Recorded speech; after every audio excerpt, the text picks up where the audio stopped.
Hello all and welcome to a special Bank Holiday Monday edition of Pete the Courier Driver's videos.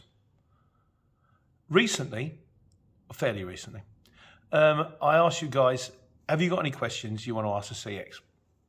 And because I did the video with Ben at HBC and a lot of you said, what a great video, how informative it was. And so I thought, well, I'll get some video, I'll get some questions in and I'll ask the CX and I'll pop down to Watford Way, where they are, and I'll ask them.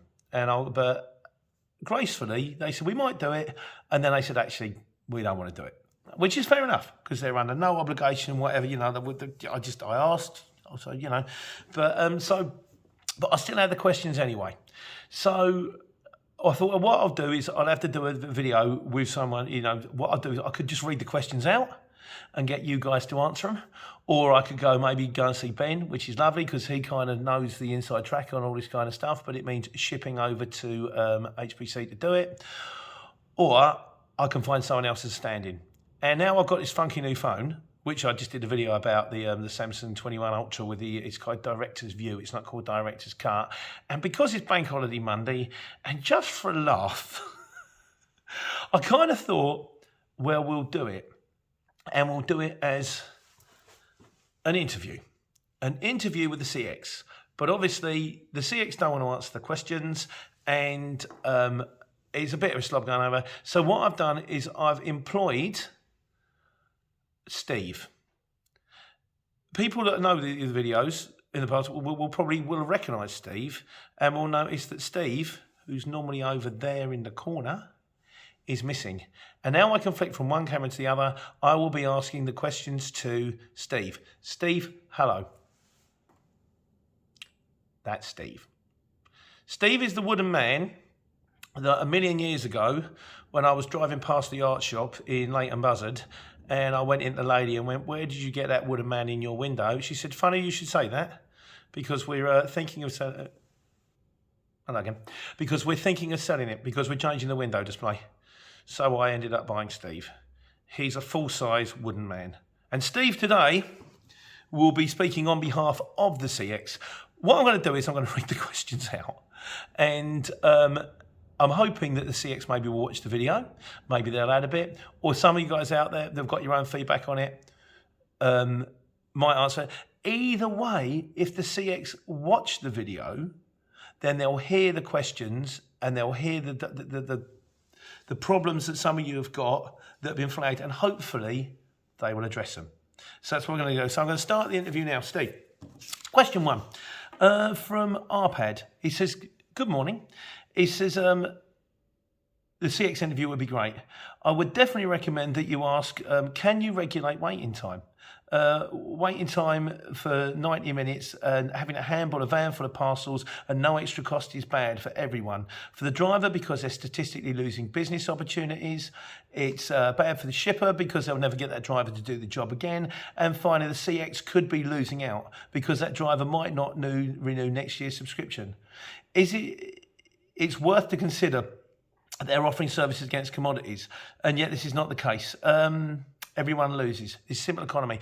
So, do you think that you could potentially regulate waiting time?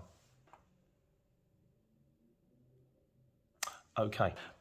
Jason Burke says, how many new members renew their subscription for the second year? Compared 2008, 2009, 2000, and how many members compared to owner drivers do they have? He says, I doubt they will give this information. Well, Steve.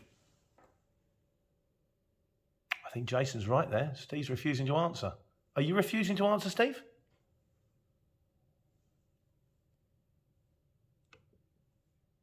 Once again, silence from the wooden man.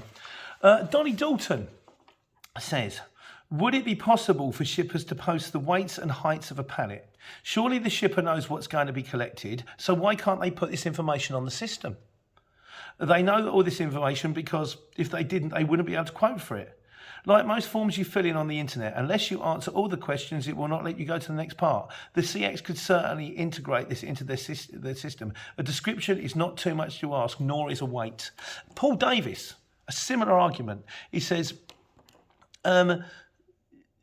where is the full postcode? And what is the load? Is it beer?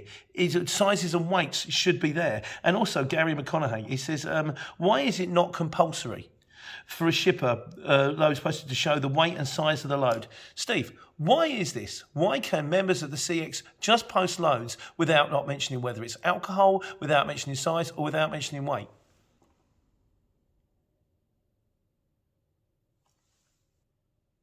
Okay. Right, moving on. Gerjugen says, in the last period, the subscription for the CX is more expensive, but there are no more jobs. The jobs are decreasing. Keeping this in mind, when are they going to start making some changes, like decreasing the payment time from invoices down to 30 days, map improvement, ability to copy information from the app, put some minimum charges in, like £5 on top payment, and if you request a hard copy or a POD.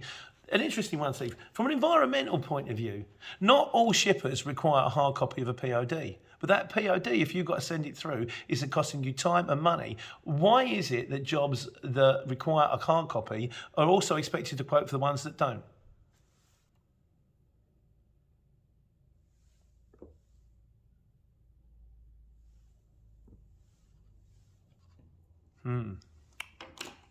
Telling.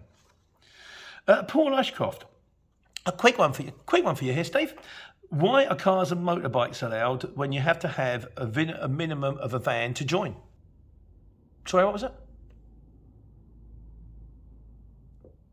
Yeah, no, didn't quite catch that one there. Right, van on the run. He says, do you as a CX, do you actively look for people who are taking jobs off the system? I.e. people that are bidding and winning and then WhatsApping the job to a mate who's, like for example, an uninsured van. Surely you can monitor this issue. Usage, from the amount of jobs that come off. If one guy is like, for example, if you have a one single owner driver subscription, but at any one time that one owner driver subscription is doing 3 jobs, then clearly what he's doing is he's subcontracting after his own subscription to other vans, which could be unregulated, they could be uninsured, they could be, in any kind of state. What are you guys actually doing to monitor this? Sorry, what were you doing with this? Once again, the silence speaks volumes. What have we got? Lee Westcott says, can you ask the CX, can they do a pay-as-you-go system for drivers that only want a handful of backloads? So 95% of my work is done through regular local deliveries, presumably from his own end-user customers, and only 5% is for long distance, so he very rarely needs to use the CX. But he would like to do like 5% of his loads for backloads. So would there be possibly a discounted price for people that want to use the CX only for backloads? Maybe you could charge by the job or something like that. Your take?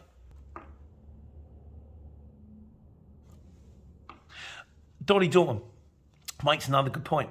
A little safety net for us all out there. He said, it would be beneficial for all couriers if they could have a separate fund, which we all pay into, maybe £5, £10 a year, shippers being charged the same, and could go into a separate bank account. And if a shipper on the CX goes bust, then the jobs that you've invoiced that shipper for could be paid out of that fund. So I think what Dolly's trying to get at here is the idea of some kind of insurance company within the CX where we all pay a certain amount, maybe of our turnover or of the jobs we do, into a separate fund. And then if one shipper on the CX goes bust, that wouldn't leave us all out in the cold.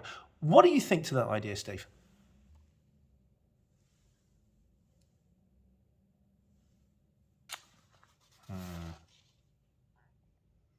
And finally, oh no, we got a couple more questions for you, Steve, if you don't mind.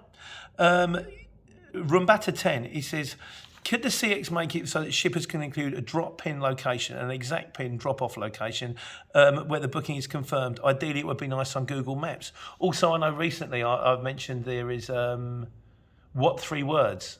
Is there any way that we could potentially incorporate what 3 words into the CX app to give us as couriers a much better location rather than being, say for example, if you're on a hospital or if you're on an airport, where you could actually be sent to the exact location of the building rather than having to spend 20 minutes, half an hour trying to find the actual location. Your take on that, please. And my final question here. Oh no, we've done that one. Goes to Gary McConaughey. In fact, no, I think that is it. I think that's all wrapped up. So, yeah, an interesting interview with the man, Steve. So it strikes me that what we would like to hear on the CX is we'd like to know much more about our loads.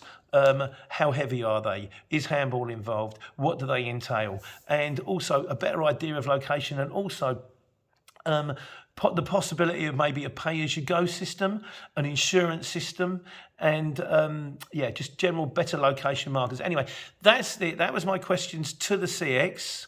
Anybody out there who thinks that they got the answers to this, please leave something in the comments. In the meantime, I'd just like to thank Steve. Thank you for your contribution today.